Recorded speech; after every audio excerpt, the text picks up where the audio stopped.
Excellence, je vous réitère la bienvenue. J'espère que ce séjour permettra un meilleur rapprochement, encore plus que ce qu'il y a entre nous, que les rencontres algéro-américaines ont toujours eu une certaine intensité. C'est lourd. Ça se termine toujours bien, une compréhension, parce qu'il y a beaucoup de similitudes, énormément de similitudes dans notre lutte pour notre libération et la vôtre. D'ailleurs, nos deux journées nationales d'indépendance, c'est quelques heures qui nous séparent. Pour vous, c'est le 4 juillet, pour nous, c'est le 5 juillet. Le système, la démocratie américaine, personne ne peut la contester. C'est un peuple qui s'est construit sur la démocratie. Nous essayons, nous aussi, de bâtir notre démocratie avec nos propres valeurs et notre propre histoire. Elles se rejoignent, de toute façon, la démocratie étant le fait que les institutions soient représentatives réellement d'un peuple et d'un... En ce qui concerne, bien sûr, l'arbitrage des États-Unis d'Amérique dans tous les conflits internationaux, dans toutes les... Nous sommes pour. Nous sommes, vous savez, peut-être nous sommes des rêveurs, peut-être, mais on rêve d'un monde plus équilibré, d'un monde où la liberté est mieux défendue, d'un monde où nous faisons ce que nous pouvons avec nos moyens. Et dans notre environnement, parfois on est compris, parfois on est incompris. Vous savez, notre environnement,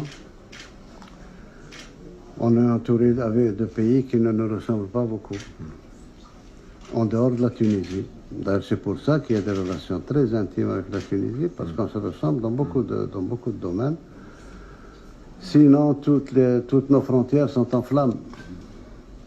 La Libye, déstabilisée. Après la Libye, bien sûr, il y a tout le Sahel, il y a tout ça va du Tchad au Burkina, au Mali, Niger. Et même la Mauritanie est chancelante. Elle n'est pas très puissante. Bon, à côté, nous avons le royaume du Maroc. Bon. Nos relations ont toujours été coup-ci, coup-ça. Depuis notre indépendance, c'est pas récent. C'est pas l'affaire du Sahara ou l'affaire du... Il y a deux mentalités, deux manières de voir les choses, deux manières de...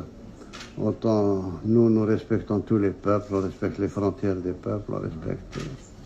Autant eux sont expansifs, tout ce qui c'est... Vous savez, le Maroc, personne n'oubliera, aucun Algérien n'oubliera que nous avons été attaqués en 1963. On n'avait même pas d'armée régulière. Nous avons attaqué avec les forces spéciales, les hélicoptères, les avions. Nous avons eu 850 morts pour qu'ils prennent une partie de notre territoire. Ensuite, ils ont refusé l'indépendance de la Mauritanie depuis 1960. Bien qu'elle soit membre de l'ONU, qu'elle a ses ambassadeurs, etc. Mais le royaume du Maroc avait des prétentions territoriales sur toute la Mauritanie. Et il a fallu attendre 1972, ici, pour que le roi du Maroc accepte de serrer la main au président mauritanien. Qu'il reconnaisse, enfin 12 ans après, qu'il reconnaisse. Alors que pendant 12 ans, dans le gouvernement marocain, il y a toujours eu le ministre des territoires mauritaniens. Ensuite, il y a eu cette fameuse affaire du Sahara où ce qu'on dit est tout à fait contraire à ce qui a été signé. Notre tort, peut-être notre défaut, c'est de la continuité dans la gestion d'un dossier. Depuis bien avant 1975. Mais les tensions qui existent entre nous ne sont pas dues, contrairement à ce qu'ils disent, ne sont pas du tout dues à l'histoire du Sahara occidental. Pas du tout. C'est d'autres problèmes. Ils ont toujours voulu déstabiliser l'Algérie, je ne sais pas pourquoi. Alors que nous avons toujours protégé le Maroc. Toujours. On n'a jamais été regardant dans nos relations, mais c'est pas normal quand même que 60 ans d'indépendance, que les frontières soient fermées pendant 40 ans. Le problème du Sahara occidental, c'est 1975, c'est bien après.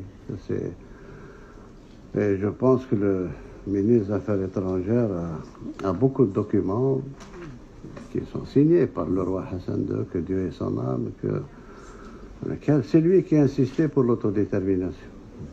Et puis notre position, vous savez, notre position vis-à-vis du Sahara occidental, pas vis-à-vis du Maroc, vis-à-vis du Sahara occidental, ils savent très bien que ça a été toujours notre comportement pour Timor-Est. Timor-Est, on a fini par convaincre nos amis indonésiens avec lesquels on était très très proches qu'il fallait qu'ils lâchent Timor-Est, qu'ils donnent l'indépendance. Et c'est ce qui s'est fait. Et nous sommes restés très liés à l'Indonésie. C'est valable pour les Comores, c'est valable pour d'autres territoires.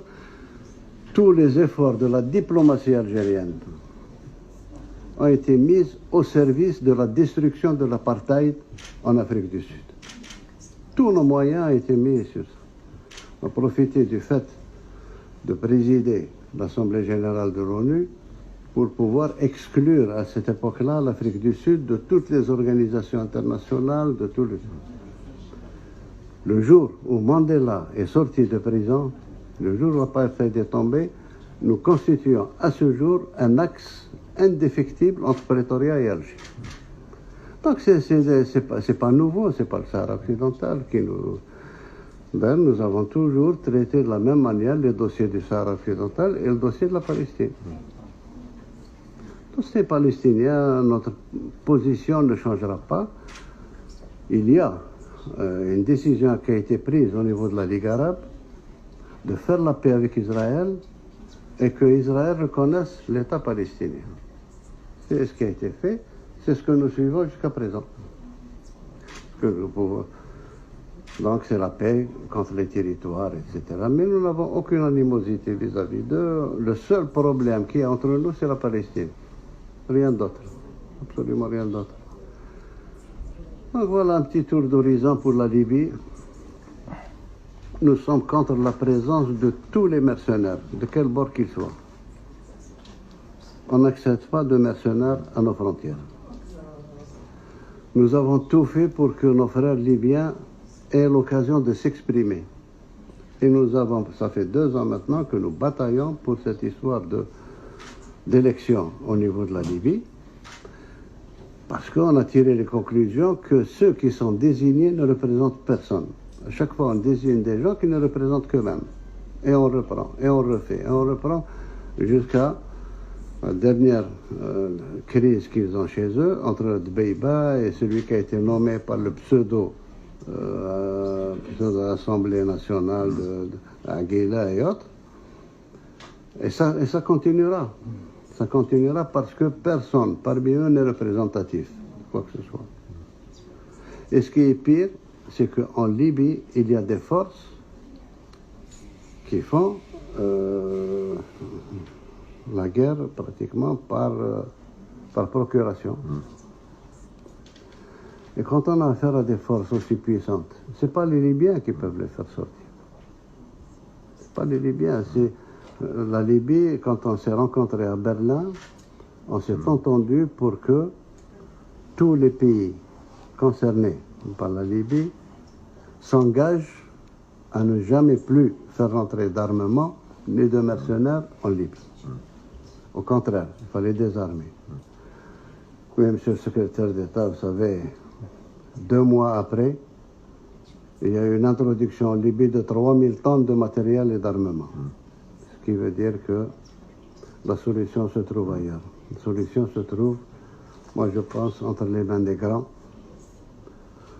à travers l'Organisation des Nations Unies. Actuellement, on a la présence de Wagner, on a la présence des Syriens et autres amenés qui sont nos amis, nos frères, les Turcs. Il y a les Janjaouides du Soudan, il y a les mobilisés du Tchad, il y a. Et chacun, ils sont 3 ou 4 puissances à se faire la guerre en Libye, qui n'est pas la guerre des Libyens. Les Libyens n'ont rien à voir avec ça. C'est pour ça qu'on a dit que si on veut que la Libye soit reconstruite sur des bases démocratiques, il faut des élections à la base. Des élections à la base, on peut le faire. On peut aider à organiser, et ce que je dis est très faisable. Très très faisable, pourvu qu'il y ait de la volonté politique pour le faire. On sortirait avec une assemblée élue. Ensuite, tout le monde peut aider à la reconstruction de l'État libyen à partir de l'Assemblée, le gouvernement, le président, etc. Ceux qui ont des arrière-pensées de remplacer l'ex-président décédé, c'est ceux qui veulent régler le problème à partir du sommet. Désigner un président, élire un président pour que lui fasse ce qu'il veut et s'oriente vers ceci ou vers ceci. Ça, c'est pas de la démocratie. Démocratie à la base. Donc ça, c'est pour le problème libyen. Pour le problème tchadien, Tchad, à force d'être utilisé depuis 3 décennies ou 4 décennies, c'est pas récent. C'était très utilisé par les Libyens. Aujourd'hui, ils ont créé des forces capables de combattre. Des forces organisées capables de combattre et capables de déstabiliser. Ce qui rend très fragile le Niger et très fragile encore le Burkina Faso. Le Mali, n'en parlons pas. Et puis, je vous parle à cœur ouvert, monsieur le secrétaire d'État. Personnellement, je n'ai jamais compris comment on est arrivé à cette situation. Ça a coïncidé de manière arithmétique et de manière mécanique avec la chute de la Libye. Et l'armement a commencé à se déverser sur le Sahel. Tout le monde voyait ce qui se passait. Personne n'a arrêté. C'est jusqu'au moment où il y a eu Barkhane pour éviter que Bamako ne soit prise par les terroristes. Je peux vous parler du problème malien parce que c'est le problème qui nous est le plus proche. Très très proche même, puisque depuis notre indépendance, depuis 1962, nous n'avons jamais arrêté d'intercéder et d'intervenir entre les tribus maliennes. Comme c'est nos frontaliers, il y a beaucoup de Maliens dont les origines sont algériennes et beaucoup d'Algériens dont les origines sont maliennes. Ce qui fait que nous intervenons à chaque fois pour calmer les velléités tribales, les velléités ceci, cela, depuis Modibo Keïta jusqu'à ce jour. Jusqu'à ce jour. Malheureusement, là aussi, il y a eu des interférences. Beaucoup d'interférences qui ne nous ont pas permis d'agir. Nous sommes arrivés aux accords d'Alger qui réglaient définitivement ce problème d'antinomie entre le nord Mali et le sud Mali. Il y a eu des intervenants, on n'a pas pu l'appliquer. Il n'est pas appliqué à ce jour. Et ils sont en train de tout faire pour que ça ne s'appliquera jamais. Ils sont en train de changer les données et la donne. Tous les signataires sont venus à Alger jusqu'à présent, sont en contact avec Alger et ils tiennent à l'exécution de cet accord, ce qui n'est pas l'avis de l'actuel Premier ministre malien, nommé par la junte, qui lui ne reconnaît pas qui est même contre, il le dit, il l'écrit. Donc on en est là, Il y a eu des incompréhensions avec nos amis français, nous n'avons jamais voulu intervenir. Il y a une entraide qui se fait sur le plan sécuritaire, sur le plan. Mais nous avons toujours dit que la force, c'est pour asseoir la paix, pas pour chercher la paix. Une fois que la paix est revenue, il faut la renforcer avec la force. Mais en attendant, il faut chercher ailleurs. Une présence militaire dans un Sahara aussi important et avec cette multiplicité de problèmes ethniques ne peut servir que sous forme d'appel d'air du terrorisme, sous une forme ou une autre. d'une forme ou une autre. Nous aussi, on a subi ce que nous avons subi. On nous a enlevé. Nous savons qu'est-ce qu'il a fait. On nous a enlevé nos diplomates. Ils en ont tué 2. Je ne sais même pas où est-ce qu'ils sont enterrés. C'est le prix que nous avons payé, que nous continuons à payer pour le Mali et pour l'unification du Mali. Il y a une certitude qui ne changera jamais pour nous, c'est l'unité territoriale du Mali. L'unité du peuple et du territoire. On essaye de faire en sorte qu'on revienne à plus de compréhension de ce problème-là, que ce n'est pas un problème disons, de puissance géopolitique ou autre. Ce que nous voulons, c'est que nos frontières soient calmes. Et ce que nous dépensons actuellement pour protéger nos frontières, on souhaiterait le mettre dans le développement de notre jeunesse, dans le développement de notre territoire. On n'a pas besoin d'autant d'armes ni autant de... Ça, c'est pour nous défendre.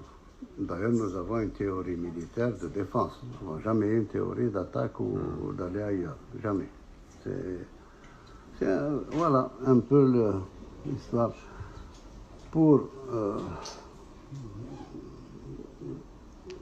peut-être couronner le tout, je pense que il est temps aussi qu'on s'occupe, nous sommes en train de nous occuper de nos problèmes internes. Nos problèmes internes qui font que, durant ma campagne électorale, j'ai été très clair. C'était très clair. C'est rare quand un candidat à la présidence écrit ses engagements. Et moi, je suis tenu par ce qui a été écrit, parce que j'ai dit. C'est généralement, on dit que les promesses ne valent que par ceux qui y croient. Moi, je les ai écrits et nous sommes en train de les suivre. C'est un pays très jeune. Moi, je me suis attelé jusqu'à présent et je ferai jusqu'à la fin de mon mandat d'introduire le maximum de jeunes dans le pouvoir. De remettre le pouvoir pratiquement à ces jeunes-là. On a ouvert, j'ai éliminé pratiquement tout ce qui faussait les élections chez nous, l'argent, la tricherie, etc. Les élections que nous avons eues, aussi bien présidentielles, législatives que locales, nous avons gagné une chose, pour la première fois, opposition ou non-opposition, personne n'a dit qu'il y a eu tricherie dans les résultats. Ça, c'est déjà un résultat, un acquis énorme dans un pays du tiers-monde. Donc, nous sommes arrivés à introduire énormément de jeunes à l'Assemblée nationale pour qu'ils apprennent à légiférer pour le pays, ils apprennent quels sont les méandres de la politique. Nous sommes en train de le faire. On l'a fait aussi pour les élections locales. On a encouragé beaucoup de jeunes à se présenter pour la gestion des mairies et des gestions des assemblées de wilaya. Nous avons mis en place l'observatoire de la société civile. On en parle depuis 4 décennies. Maintenant, il est là. Il a été même constitutionnalisé. Nous sommes en plein préparatif du Conseil national, du Conseil supérieur de la jeunesse, qui sera pratiquement un parlement des jeunes pour tout ce qui les concerne, etc. Sur le plan économique, nous luttons avec toute l'énergie nécessaire contre la corruption, contre tout ce qui a sali notre pays et qui a détourné l'argent du pays alors qu'il aurait dû aller vers le peuple et vers le développement de ce pays. Nous continuons à lutter comme ça. Sur le plan de l'investissement, nous sommes en train de préparer, peut-être pour 1 mois ou 1 mois et demi, nous allons avoir le code des investissements. J'ai exigé que ce code-là soit valable pendant 10 ans. Pendant 10 ans, on n'aura pas le droit de toucher à une virgule pour permettre l'investissement, pour permettre libérer au maximum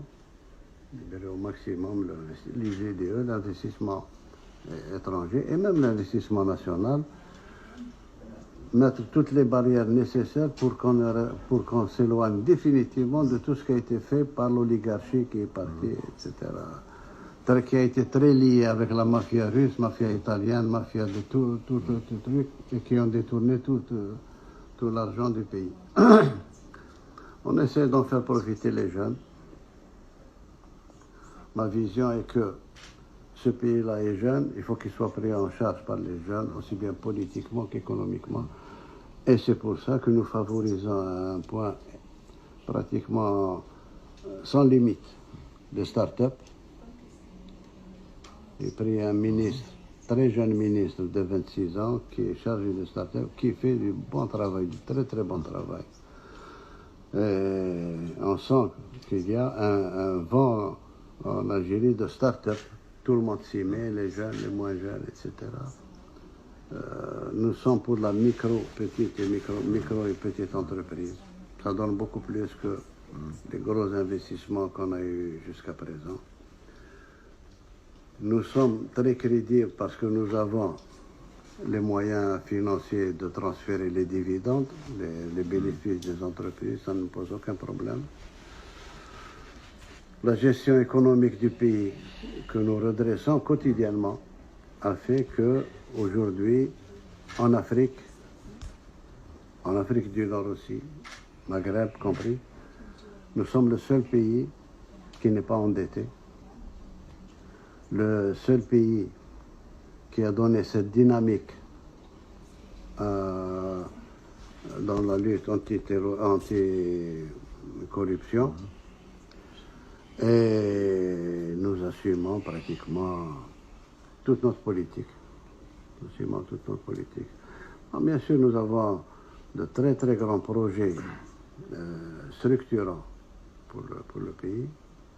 Premier projet, c'est reprendre notre agriculture, parce qu'en principe, avec un pays aussi vaste, on peut servir l'Afrique en matière de grains, en matière de session. On peut le faire. C'est techniquement très faisable. J'ai toutes les données depuis que j'étais administrateur sur ce plan-là. On peut produire facilement, on peut arriver à 30 millions de tonnes.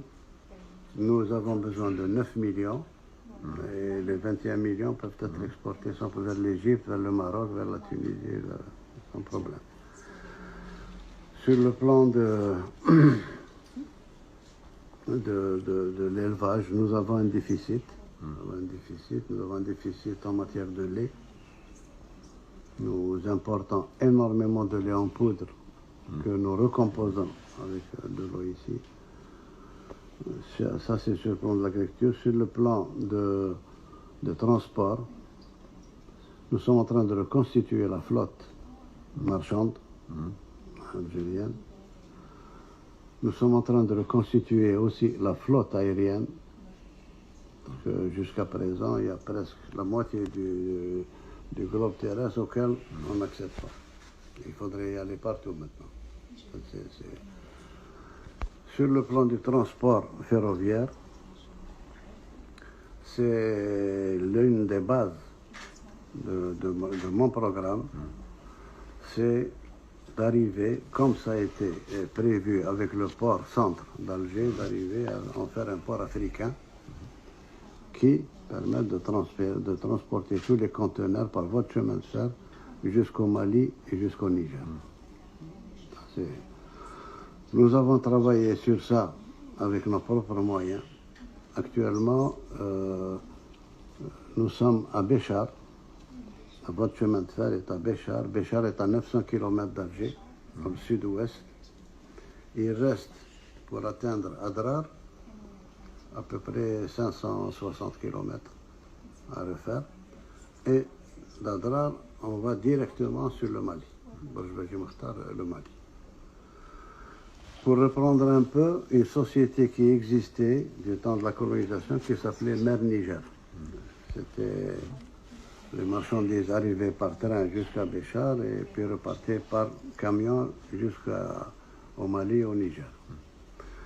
Voilà globalement, de manière très très très succincte, l'Algérie tel que je vous en parle. Je vous remercie de votre écoute.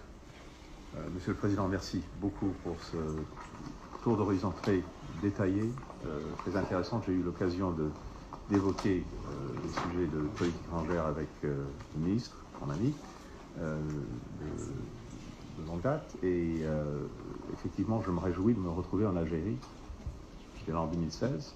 Je suis très content d'être de retour pour justement approfondir les relations entre nos deux pays, le travail en commun sur les dossiers de sécurité que vous avez évoqués et aussi le travail en commun sur les opportunités économiques, d'investissement, de commerce entre nos pays. Je crois que les projets de loi que vous avancez feront que le climat d'investissement sera encore meilleur. Il y a déjà une bonne fondation sur laquelle il faut bâtir, mais je sais que nous aurons l'occasion de rentrer dans les détails dans notre conversation à venir. But in any event, it's wonderful to be back in Algeria after last being here in 2016. Thank you for sharing this wonderful tour of the region, the world, and our relationship. Thank you. Donc il est en train de répéter ce qu'il a dit. Ah oui. Préparer des poissons.